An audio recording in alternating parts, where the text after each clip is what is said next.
title na message ko is, O Lord, open His eyes and let Him see. Bigyan muna natin ang pinakamalakas na palakpak si Lord. Amen. Tayo'y manalangin.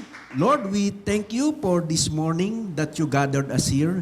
We pray, Father God, to bless each and every one of us, O God, in hearing your word, and let your name be exalted. Hayaan niyo po, Panginoon, na kayo po ang tunay pong mangusap sa amin, O God. At hayaan niyo po, Panginoon, yung aming pong puso't isipan, O God, ay magising, O God, sa inyo pong salita. At hayaan niyo po, paano po mai-apply ito sa aming pong buhay. With this, we ask in Jesus' name we pray. Amen and amen. Thank you. Sabi nga dito, no, in our Christian lives, truly that the protection and favor of God is always with us. We always notice that we are in the palms of the Lord's hands. Minsan nga, no, papunta ako dito doon sa SM Manila. Ngayon, nung patawid na ako, bago ko tumawid, iakbang ko na yung aking paa, maya-maya, meron sa aking pumigil sa pagtawid. Ngayon, hindi ako nakatawid. Maya-maya nakita ko na lang, sobrang bilis ng taxi. Marurot. Sabi ko, kung naitapa ko yung pako at ako'y nakatawid, sigurado nabundol ako. Ngayon, yung palang umawak sa akin ay walang iba kundi yung ka-office mate ko. Ang sabi niya sa akin, Brad, niligtas ko yung buhay mo. Sabi ko, maraming salamat, ginamit ka ni Lord para iligtas yung buhay ko. Nandun lagi yung protection sa atin ni Lord. Amen? Sabi nga, in this story in the Bible that I'm going to share to you, we can see the full protection of the Lord for the Israelites and how we can compare and apply this in our personal lives.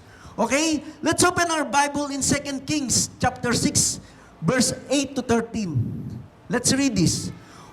When the king of Aram was at war with Israel, he would confer with his officers and say, "We will mobilize our forces at such and such place." But immediately Elisha, the man of God, would warn the king of Israel, do not go near the place, for the Arameans are planning to mobilize their troops there. Verse 10. So the king of Israel would send word to the place indicated by the man of God. Time and again, Elisha warned the king so that he would be on the alert there. The king of Aram became very upset over this. He called his officers together and demanded, "Which of you is the traitor who has been informing the king of Israel of my plans?" Verse 12, "It is not us, my lord the king." One of the officers replied, "Elisha, that the prophet in Israel tells the king of Israel even the words you speak in the privacy of your bedrooms." Verse 13, "Go and find out where he is." The king commanded, so I can send troops to seize him. Yung Aram was the Hebrew designation for the nation Syria.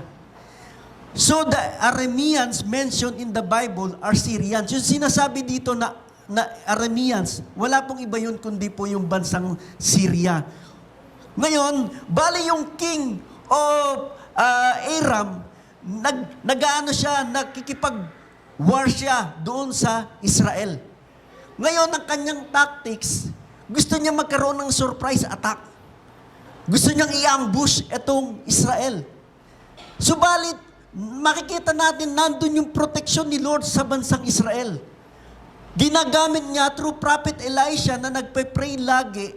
Pinapahayag ni Lord kay Prophet Elisha yung mga pag-atake nitong King of Aram. Kaya, ang ginagawa ni Prophet Elisha, nagpapadala siya ng servant doon sa King of Israel para sabihin yung mga plano ng Syrian. Kaya every time na umaatake yung mga Arameans o yung Syrian, magugulat sila, wala na doon yung Israel, nakakapagtago. At hindi lang to isang beses nangyari, ilang beses itong nangyari. Ngayon, yung nangyaring ito, nagalit yung King of Aram. Miniting niya yung mga officers niya at ang sabi niya, "Sino ba sa inyo yung spy na nagsasabi kung bakit every time na umaatake kami sa Israel, lagi kaming natatalo?" At Sumagot itong isa sa mga officers, wala po sa amin. Ito po ay gawa po ng prophet na si Elisha na nagre-reveal sa kanila kung pupunta tayo dun. At ang ginawa ng King of Aram, alam nyo kung paano? Instead na atakin niya yung Israel, wala siyang gagawin kundi atakin o i-surprise attack itong si Elisha. Di ba? Dahil kapag nakuha niya si Elisha, natalo niya, kaya niya nang i-atake itong Israel, di ba? Kaya nang ganitong nangyari, no, makikita natin dito yung protection and favor ni Lord sa Israel. Kaya walang magawa itong Syria sa kanila. Tuloy na natin sa verse 14. So one night, the king of Aram sent a great army with many chariots and horses to surround the city. When the servant of the man of God got up early the next morning and went outside, there were troops, horses, and chariots everywhere. So, sir, what will we do now? The young man cried to Elisha. Don't be afraid, Elisha told him, for there are more on our side than on theirs. Then Elisha prayed, O Lord, open his eyes and let him see. The Lord opened the young man's eyes, and when he looked up, he saw the hillside around Elisha was filled with horses and chariots of fire. Nagpadala ng great army itong King of Aram. Kumbaga, pinaligiran nila yung city na kung saan nandun si Prophet Elisha. Ngayon, during that time, natutulog yung dalawa, si Prophet Elisha at ang servant niya. Ngayon, pagkagising ng servant niya, nagulat na lamang ito, paglabas niya, nakita niya napapaligiran sila ng mga chariots, napapaligiran sila ng mga horses at ng mga troops. Dali-daling takbo itong servant niya. At ang sabi niya kay Elisha, no, pagising niya, Oh sir, what will we do now? The young man cried to Elisha, anong gagawin natin? Napapaligiran na tayo ng vast of army ng Syrian. Sabi ni Elisha, don't be afraid, for there are more on our side than on theirs. Sabi niya, mas marami yung sa side natin kaysa sa kanila. Ngayon, sumagot itong servant. Sabi niya, Lord, sabi niya ganun, ang dami nila, samantalang tayo, dalawa lang, di ba?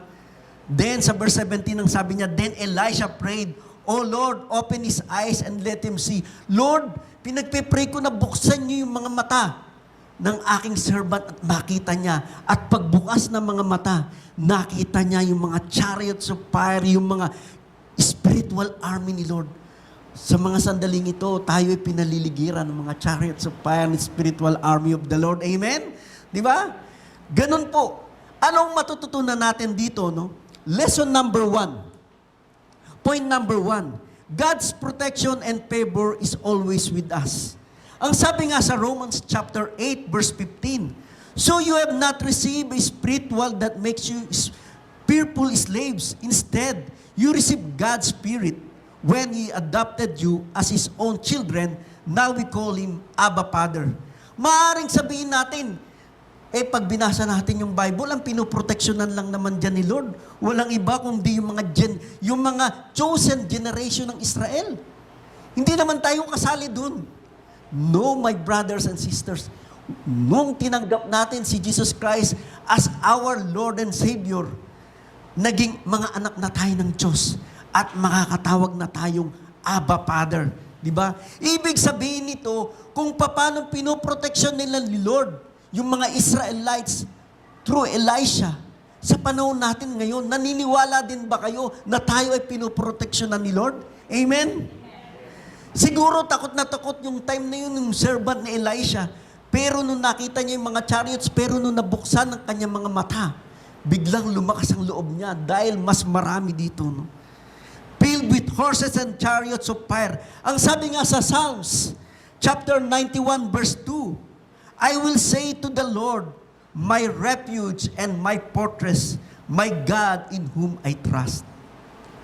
Natatandaan ko lang dati, no? Nung may dinidisciple akong, bagong Kristiyano lang ako noon, pero may dinidisciple kagad ako dalawa. Di ba? Ngayon, yung isa kong dinidisciple na lalaki, pares naman sila lalaki, na ospital. Ngayon nung na-hospital yun, napag-alaman ko na malaria yata, no? Pero ginawa namin, nung kasama kong isa na dinidisciple ko rin, dinalaw namin siya sa ospital. Kundi ako nagkakamali, dun yata sa San Lazaro Hospital, no? Dinalaw namin. Ngayon, pagdating namin dun sa ospital, nagulat kami dahil ito palang dinidisciple ko, magche-check out na pala, kumbaga lalabas na siya. Ngayon, sabi niya sa akin, ay tamang-tama po, Brother Lito. O bakit? Lalabas na po ako. Wala po kasi akong kasama eh. Sabi niya, pwede po ba? Samahan niyo na lang ako para makauwi ako. Iatid niyo na lang ako sa bahay ng tita ko. Sabi ko gano'n. Saan ba yung bahay ng tita mo? Doon di po sa may bandang Antipolo. Siyempre, kumbaga naawa naman ako, di ba? Kumbaga sinamaan namin siya papunta doon sa bahay ng tita niya. Ini-expect ko, my brothers and sisters, pagdating doon sa Antipolo, sa bahay ng tita niya, malapit lang. Di sumakay kami ng jeep. Pagbaba namin ng jeep, sabi namin, in-expect ko, saan ba bahay dito ng tita mo? Nung time na yun, gabi na, madilim na. Ay, Brother Lito, aakyat po tayo dyan. Kita ko, pabundok, pataas. Sabi ko, ganun ba? O sige, lakad-lakad tayo. Anong akbay-akbay namin siya? Saan bang banda? Pataas pa yan eh. Kita ko sobrang dilim ng paligid. Sabi ko, nag-pray ako kay Lord. Sabi ko, Lord, let thy protection be upon us. Wala na kami magawa sa akyat. And to make the long story short, alam niyo ba kung nasa yung bahay ng tita niya, nandun sa may bundok, sa may pinakaibabaw. At gabi na kami nakarating noon. At pagkatok namin, tulog na yung tita niya. At sabi niya, tita. Pagbukas ng tita niya, nagulat sa amin, baka po pwede na muna ako dito. Sabi niya, paano kayo pumunta dito? Dumaan po. Sabi niya, buti na lang, hindi kayo napagtripan ng mga adik. Maraming pinapatay, sinasalvage dyan. Sabi ko, Lord, marami pong salamat sa protection niyo. Diba? Nandun lagi ang protection ni Lord, di ba? Pero wag niya pong gagayahin yun. Very delikado po yun. No? Kaya lang nagkataon, wala tayong magawa. Pero makikita natin yung protection ni Lord ay laging nandun. Ituloy na po natin sa verse 18. As the Aramean army advanced toward him, Elisha prayed, O Lord, please make them blind. So the Lord struck them with blindness as Elisha had asked.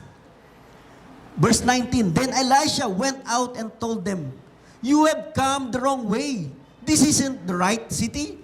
Follow me and I will take you to the man you are looking for. And he led them to the city of Samaria.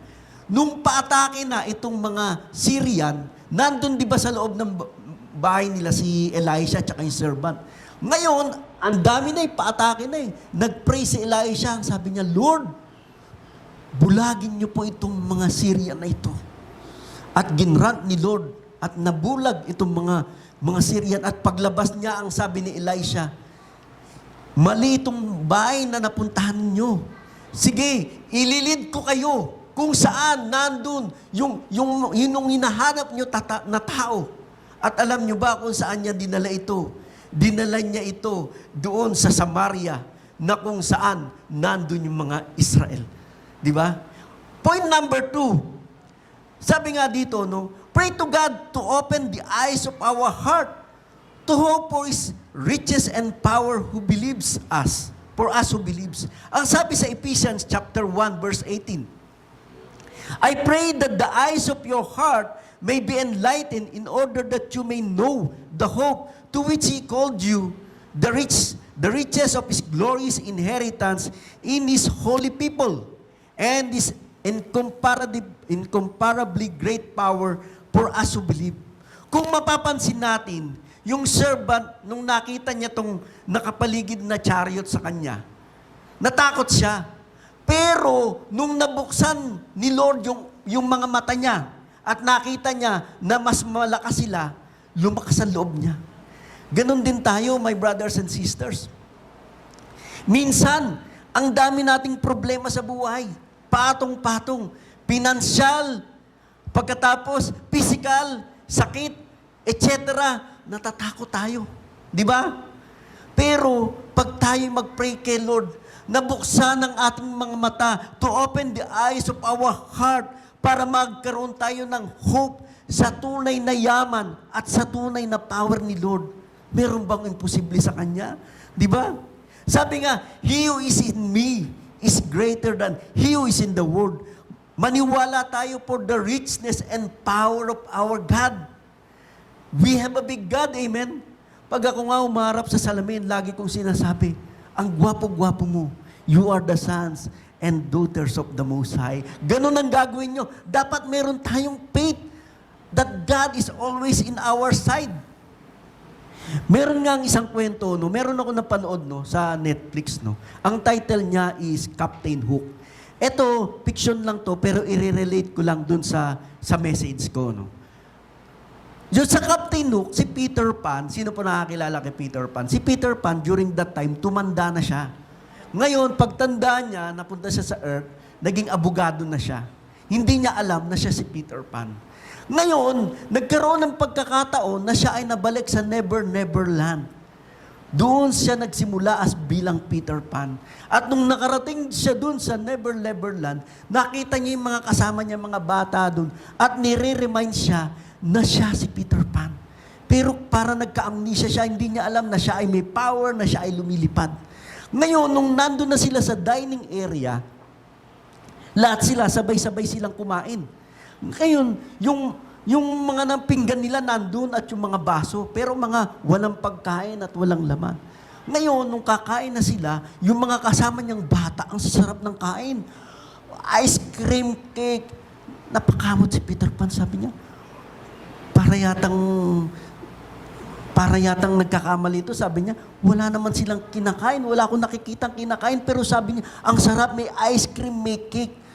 Napakamot ng ulo si Peter Pan at ang sabi ng isang bata doon, just believe and imagine that it is true.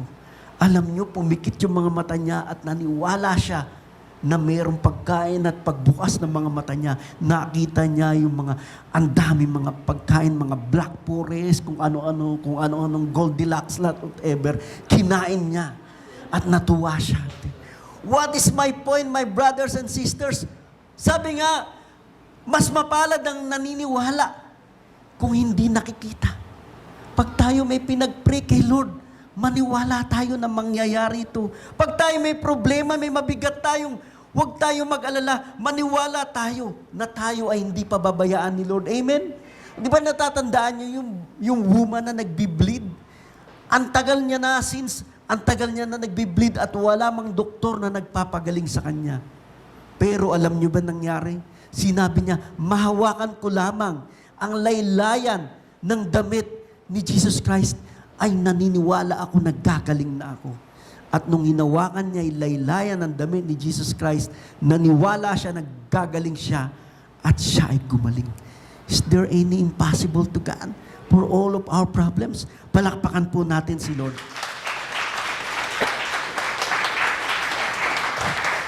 Amen. Tuloy na natin sa verse 20. As soon as they had entered Samaria, Elisha prayed, O Lord, now open their eyes and let them see.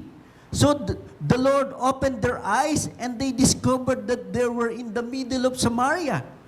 Verse 21, when the king of Israel saw them, he shouted to Elisha, My father, should I kill them? Should I kill them? Verse 22, of course not, Elisha replied, do we kill prisoners of war? Give them food and drink and send them home again to their master. Verse 23, so the king made a great feast for them and then sent them home to their master. After that, the Aramean raiders stayed away from the land of Israel. Point number 3, ano bang matututunan natin dito, no? Sabi dito, no? God wants us to love our enemy. Be good to them. Ang sabi po sa Luke chapter 6 verse 35, but love your enemies. Habang binibigkas ko ito, napakahirap nito, di ba, my brothers and sisters? Love your enemies and do good and lend expecting nothing in return.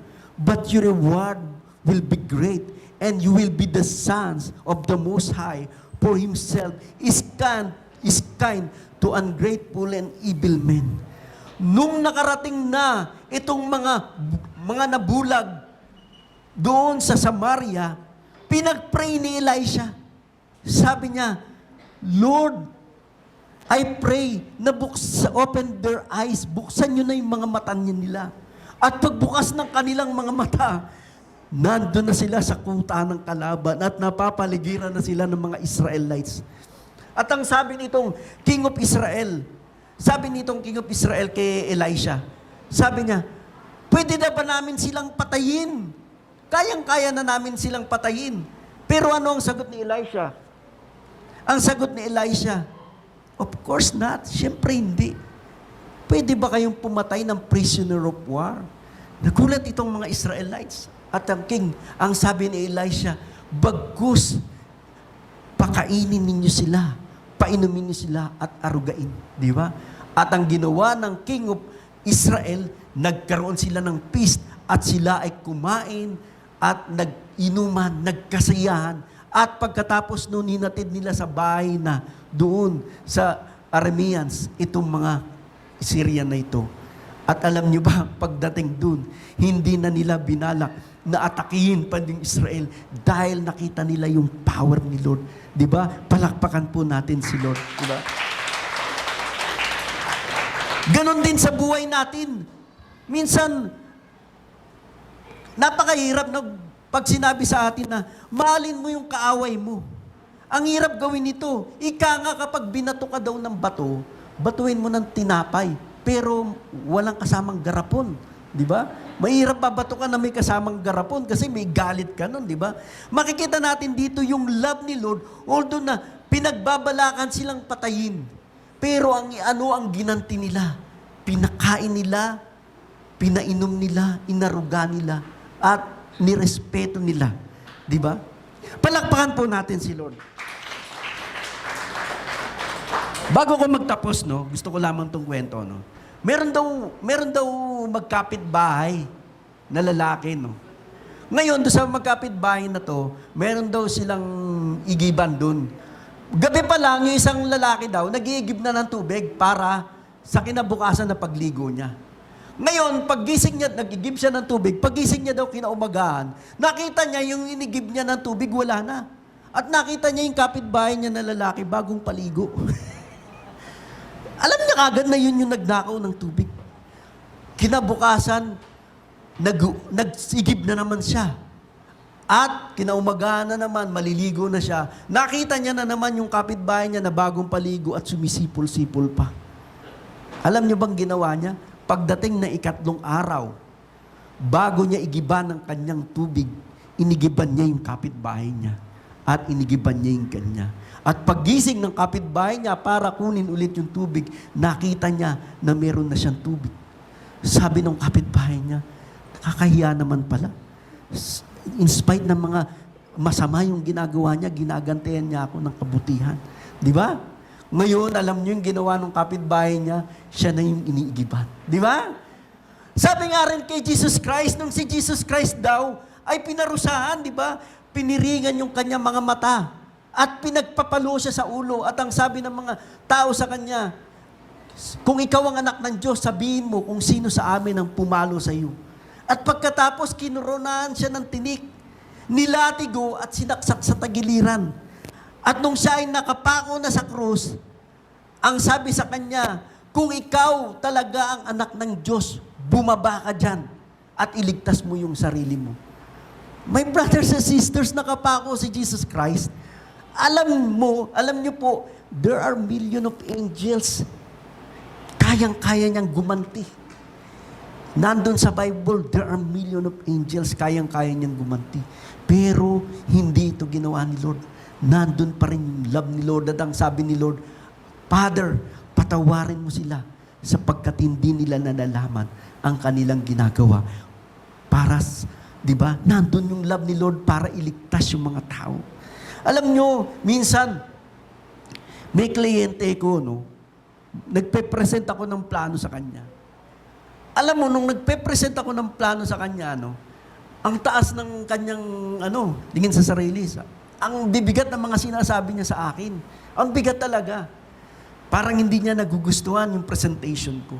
Alam mo yung luma kong pagkatao, talagang gumagalaw-galaw na, yung para bang gusto ng pumiglas at gusto ng gumanti. Alam niyo, minsan kasi pag tinamaan yung ego natin, di ba? Mabigat yun. Pero naalala ko na lang, sabi nga, I am crucified in Christ. It is no longer I who live, but Christ lives in me. Sabi ko doon sa luma akong pagkatao, patay ka na. Hindi ka na dapat pang mabuhay pa, dapat ikaw ay malibing na. Na instead na sagutin ko at mag-retaliate ako doon sa kliyente ko, ang sabi ko sa kanya, opo sir, hayaan niyo po sa susunod po sir. Thank you very much. At pagkatapos noon, kinabukasan, nag-text sa akin. Alam mo ba yung text niya sa akin? Napakaganda. At nakuha ko yung project. Nandun yung peace, yung joy, yung love, di ba? Nandun, we should love our enemy. My brothers and sisters, palakpakan po natin si Lord. Amen? Just to recap, no? Lesson number 1. Point number 1, God protection and favor is always with us.